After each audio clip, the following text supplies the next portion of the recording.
చిట్టి చిలకమ్మ తన కొమ్మ నుండి కిందికి దూకుతుండగా ఒక మెరిసే వస్తువు దాని కంటికి కనిపించింది. సరిగ్గా అక్కడే మెత్తని అటవీ నేలపై ఒక మెరిసే బంగారు గింజుంది. చిట్టి చిలకమ్మ ఆశ్చర్యంగా రెప్లు వాల్చింది. వా, ఇది చాలా ప్రత్యేక. దీన్ని ఎవరైనా తింటే వాళ్ళు చాలా బలంగా మారతారు అని అది అనుకుంది. ఒక క్షణం పాటు చిట్టి చిలకమ్మ బంగారు గింజను తన దగ్గర పెట్టుకుంది. దాన్ని తనే ఉంచుకోవాలా అని ఆలోచించింది. కాని అప్పుడు అది నవ్వి తల ఆపింది. నేను దీన్ని నా స్నేహితులతో పంచుకుంటే అందరూ బలంగా సంతోషంగా ఉంటారు అని అది నిర్ణయించుకుంది.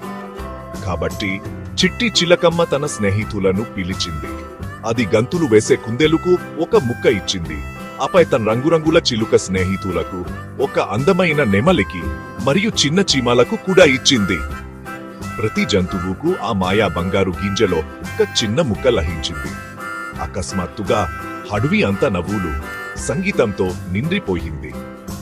కుందేలు గంతులు వేసింది, నెమలి అందంగా నాట్యం చేసింది, చిలుకలు చెట్ల చుట్టూ ఎగిరాయి, మరియు చీమలు కూడా ఆనందంతో తాం చిన్న చేతులు ఆపాయి.